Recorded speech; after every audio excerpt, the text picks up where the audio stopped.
Olá, tudo bem? Vamos aqui a mais um Papo com Torquato e a gente vai apresentar inicialmente os highlights do congresso que a gente acabou de participar, agora em Málaga. Málaga, Espanha. Bom, mas foi muito bom o congresso e a gente vai tentar trazer para vocês. E hoje a gente vai setorizar, porque é muita coisa. Você imagina que a gente sentava 8h30 da manhã, sentava lá na poltrona e ia até 8 da noite, com meia hora para almoçar. Então, uma quantidade de informações, isso em 2 dias e meio, uma quantidade de informações gigantesca. Isso é algo realmente, então não dá pra gente, eu vou dividir isso, vou setorizar. Hoje eu escolhi falar um pouco sobre um ponto que é muito, muito importante em relação ao homem, ao setor masculino. Bom, já entrando nessa parte do setor, da parte masculina, olha o que eu queria pontuar aqui para vocês. Há uma preocupação imensa em relação ao nosso espermograma. Nós estamos nos tornando inférteis, nós homens. Há uma queda global no mundo todo do declínio da concentração de espermatozoides. Mas a coisa tem se avolumado de uma forma extremamente rápida. Olha o dado que eu vou dar.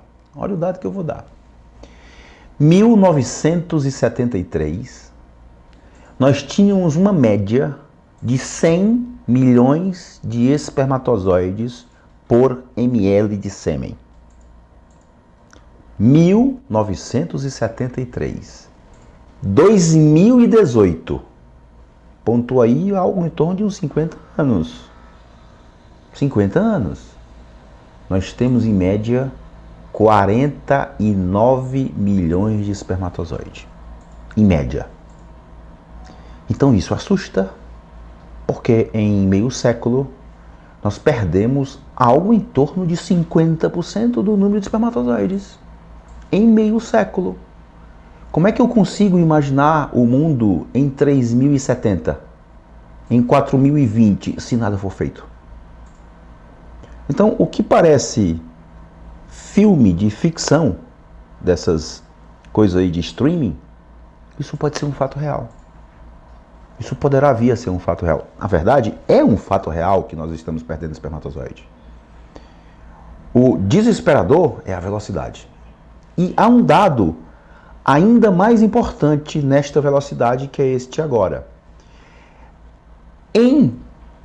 Lá atrás, em 1972, 73, esta queda era em torno de 1,16% a menos de espermatozoide por ano. Agora, esta queda anual está sendo em torno de 2,6%. Ou seja, além de estarmos perdendo, nos últimos anos essa perda está mais rápida. Isso é importante. Esse é um ponto que realmente merece uma reflexão desde já dos grandes órgãos de saúde mundial, como por exemplo a OMS e outros. O que fazer para deter esta perda de espermatozoide que nós estamos tendo? Muito bem, e aí a gente começa aqui a enfatizar que talvez esta perda não seja um fato isolado, ele não seja único, ele não ocorra apenas isso de uma forma solitária. Talvez isso esteja dentro de um outro contexto maior da nossa saúde. E aí a primeira palestra, ela é enfática em dizer para nós, olha bem o que eu vou falar. A infertilidade masculina está ligada umbilicalmente à nossa saúde. Então, o que eu estou querendo dizer é o seguinte: houve um estudo de caso controle, onde a publicação desse estudo reverberou demais entre a gente, e nesse estudo fazia-se o seguinte questionamento: homens inférteis têm menos saúde do que homens férteis? E a resposta é sim. Homens inférteis têm menos saúde do que os férteis. Embora a fertilidade global do homem esteja caindo. Então todos poderão ser afetados. Então imagina-se que a gente não possa olhar só para o sêmen. Porque é a nossa saúde como um todo que está posta em jogo. Por exemplo, eu tenho uma infertilidade masculina. Eu tenho mais câncer de testículo? A resposta é sim. Eu tenho uma infertilidade masculina. Eu tenho mais câncer de próstata? A resposta é sim. Eu tenho infertilidade masculina. Eu tenho mais câncer de uma forma geral? A resposta novamente é sim. E quando eu pontuo isso para vocês, eu preciso me recordar, porque assim, parece até que eu estou sendo um profeta do Apocalipse, né? Não. Na verdade, eu digo isso com duas preocupações. Primeiro, uma preocupação geral mesmo. O médico, ou os profissionais da saúde de uma forma geral, eles têm que propagar verdades no intuito de encontrar soluções. Então, claro que eu aqui como médico estou fazendo isso. Mas eu também falo isso como paciente, sabe? Aos 16 anos de idade, em uma masturbação minha, saiu sangue. E isso me motivou a procurar uma ajuda. E eu me recordo demais, eu saindo da Santa Casa, um colega muito amigo do meu pai, eu fui a esse colega através do meu pai, pediu para me ver, e ali eu estava tendo um diagnóstico de infertilidade masculina. Então, quando eu me coloco nessa preocupação, eu me coloco de uma forma global, no papel de médico, mas também como indivíduo dessa história, como indivíduo, digamos, que possui esta condição. Bom, continuando, uma outra pontuação aqui: doenças vasculares e doenças metabólicas. Este estudo perguntou: homens inférteis têm mais doenças cardiovasculares? A resposta é sim. Homens inférteis têm mais doenças metabólicas como diabetes? E a resposta é sim. Bom, dá para ver só as linhas, mas tudo bem. Vê esta linha azul? Sim. Vê esta linha verde? Sim. Vê esta linha vermelha? Sim. Ok. Quanto essa linha azul são homens inférteis? Ou seja, esta linha azul mostra que quanto mais infertilidade masculina, mais doença do coração, mais infarto, mais doença coronariana. Esta linha verde coloca que homens que têm alterações no espermograma, mas engravidam,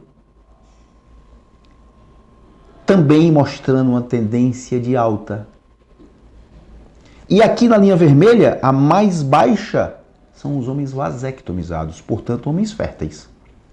É quem menos teve doença cardiovascular, doença coronariana. Então, retornando aqui, a gente pontua que, sim, quem tem infertilidade masculina terá uma tendência maior de poder ter doença nas suas coronárias.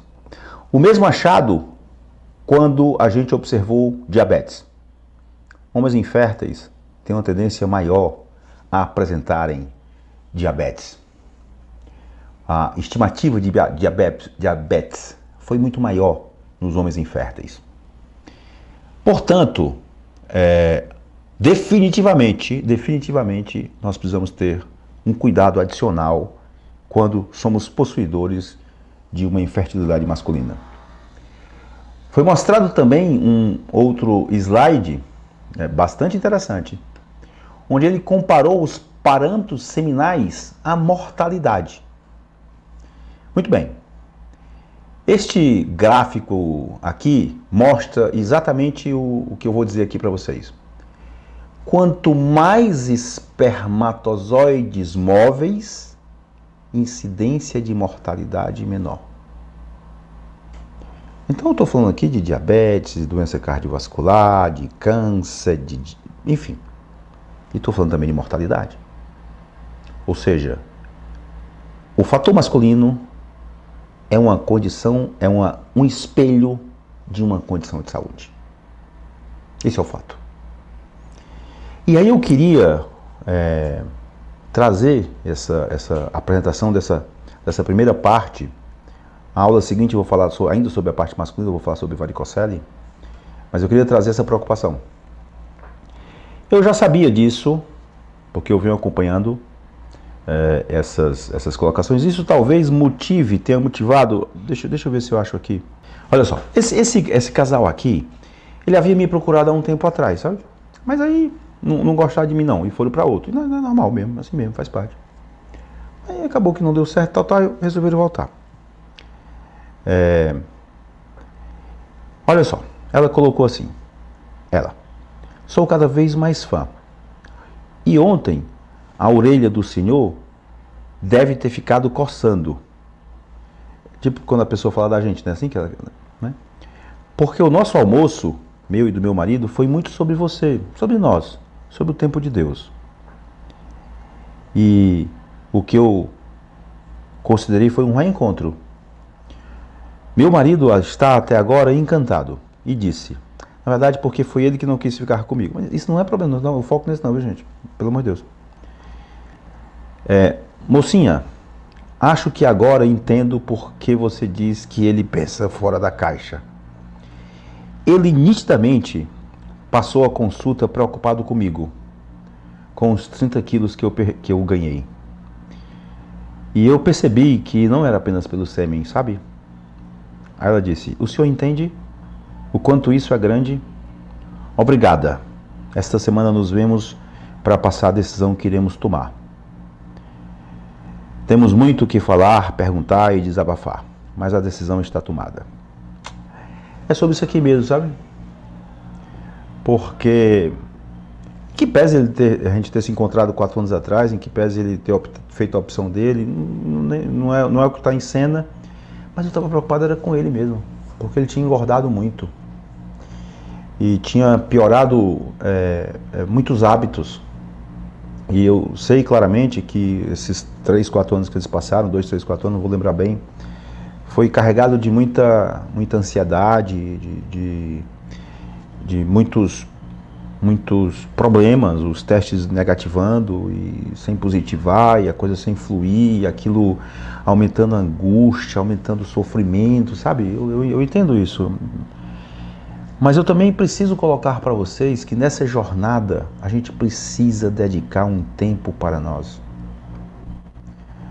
Não tem outra forma, não tem outro jeito. Tem que ter um momento das 24 horas do dia que você tem que tirar 1 hora para dedicar-se para você. Se você vai em uma atividade física, se você vai meditar, se você vai na praia, isso não importa, mas você tem que ter um tempo para você. Porque não é uma jornada fácil. Ela é longa e cheia de quedas. Muitas quedas. Às vezes a gente cai em abismos. E abismo tem fim. E outras vezes a gente cai num buraco negro, parece que não tem fim. Então tudo isso eu estou falando para te motivar a ter 1 hora. E nessa consulta eu me preocupei muito com ele. Porque ele estava com os perfis bem piorados. Porque antes de ser pai, tem que estar aqui presente, tem que estar bem aqui. Então, de fato, uma parte da minha consulta, e a maior parte, foi preocupada em tentar resgatá-lo para isso. E eu espero, obviamente, que ele escute esta minha fala e que isso sedimente nele a mudança. Porque eu estou falando que o parâmetro masculino, ele é para além de uma simples questão de uma alteração no espermograma. Definitivamente, o espermograma é uma janela que a gente abre para olhar para o futuro. E se esta janela mostra que o futuro pode não ser interessante, é hora de mudar. Então, essa minha primeira apresentação, onde eu mesclo as minhas opiniões, os meus aconselhamentos com o que a ciência fala, foi para você, meu irmão.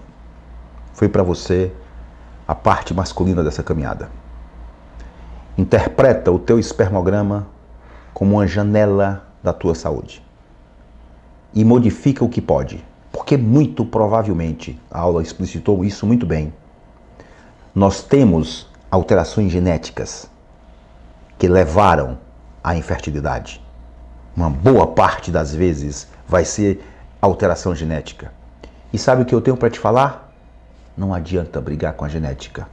Não no ano de 2023. Nós não temos armas para vencer a genética ainda. O que nós temos é mudar o nosso comportamento, seja no nosso corpo, seja na nossa espiritualidade, para caminhar, para vencer essa jornada. O gênito não vai mudar. Não agora. Mas teu corpo sim. E tua mente também. Forte abraço.